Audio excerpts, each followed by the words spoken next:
Bismillahirrahmanirrahim. Assalamualaikum warahmatullahi wabarakatuh. Alhamdulillahilladzi arsala rasulahu bil huda wa dinil haqq liyudhhirahu 'alad dini kullih walau karihal kafirun. Asyhadu an la ilaha illallah wa asyhadu anna Muhammadan 'abduhu wa rasuluh. Rabbi shrah li sadri wa yassir li amri wahlul 'uqdatam min lisani yafqahu qawli, amma ba'd. Puji syukur marilah kita senantiasa panjatkan kepada Allah Subhanahu wa taala yang senantiasa mencurahkan berbagai macam nikmat-Nya kepada kita semua. Alhamdulillah, pada siang hari ini kita dapat menunaikan kewajiban kita, yakni sholat zuhur berjamaah. Semoga Allah Subhanahu wa taala menerima seluruh amal ibadah kita di hari ini. Amin amin ya rabbal alamin. Salawat teriring salam semoga tercurahkan kehadiran kita di Nabi besar Muhammad sallallahu alaihi wasallam. Semoga kita yang senantiasa mengikuti sunnah-sunnahnya kelak di yaumil qiyamah akan mendapatkan syafaat dari beliau. Amin amin ya rabbal alamin. Hadirin jamaah salat zuhur yang dirahmati Allah Subhanahu wa taala. Beberapa hari yang lalu kita sudah lalui momentum yang sangat penting bagi kita sebagai umat Islam, yaitu peristiwa Isra dan Mi'raj Nabi Muhammad sallallahu alaihi wasallam. Sebagaimana dalam Al-Qur'an surat Al-Isra ayat 1 Allah Subhanahu wa taala berfirman, A'udzu billahi minasy syaithanir rajim.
Hadirin jamaah salat zuhur yang berbahagia, dalam peristiwa Isra wal Mi'raj ini sebagaimana kita ketahui bahwa Allah Subhanahu wa taala memerintahkan kepada kita semua untuk melaksanakan sholat fardu dalam sehari 5 waktu. Namun pada kesempatan kali ini saya akan memberikan gambaran sebuah cerita tentang peristiwa yang diterima oleh Nabi Muhammad SAW dalam hal ini, yaitu peristiwa Mi'raj, di mana Nabi Muhammad SAW menerima berbagai macam kehidupan. Di antaranya ada berbagai macam kisah. Yang pertama, Nabi Muhammad SAW diperlihatkan bagaimana ada orang yang selalu memukul kepalanya sendiri, kemudian pecah, kemudian Allah jadikan kembali kepalanya utuh, lalu pecah kembali, dan seterusnya demikian. Nabi Muhammad SAW bertanya-tanya tentunya kepada malaikat Jibril, "Ya Jibril, ada apa dengan umatku ini? Kenapa dia selalu memukul kepalanya, kemudian pecah dan kembali lagi seperti itu?" Lalu malaikat Jibril menjawab, "Ini adalah salah satu contoh umatmu ketika hidup dunia, dia enggan bersujud kepada Allah. Dia tidak mau sholat 5 waktu, tidak mau menjalankan sholat fardu. Oleh karena itu, sebagai seorang muslim, sebagai seorang yang beriman, tentunya sholat adalah kewajiban kita nomor 1. Sebagaimana hadis Rasulullah mengatakan, "Awwalu ma yuhasabu bil 'abdi yaumal qiyamah as-shalah."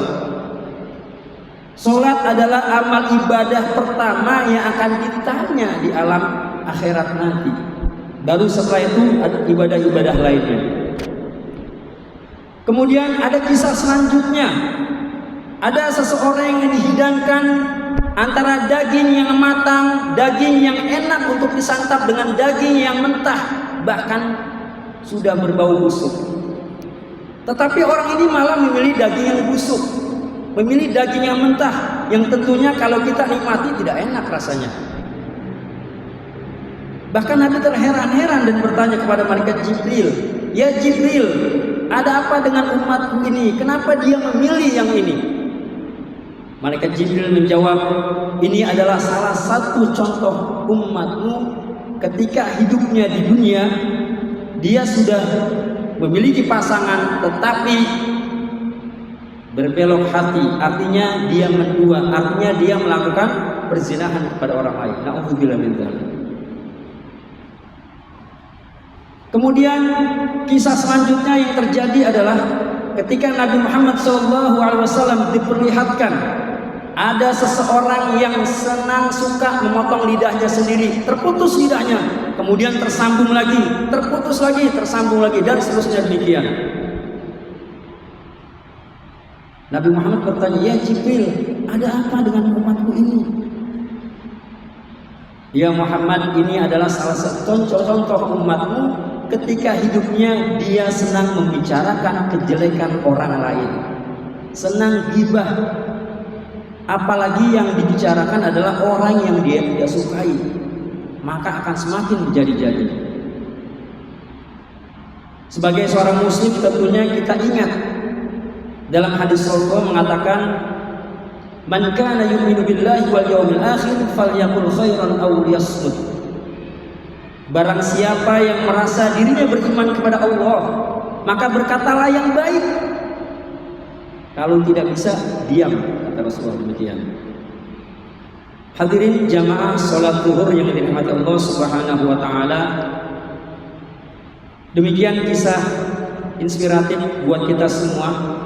Semoga dalam menjalani kehidupan sehari-hari ini kita mampu menjalankannya dengan baik, mampu mendekatkan diri kita kepada Allah Subhanahu wa taala, dan semoga kita tetap istiqomah sholat fardu secara berjamaah. Demikian kultum singkat yang dapat saya sampaikan. Terima kasih atas segala perhatiannya. Mohon maaf atas segala kekurangan dan kesalahan. Wallahul muwaffiq ila aqwamit thoriq. Wassalamualaikum warahmatullahi wabarakatuh.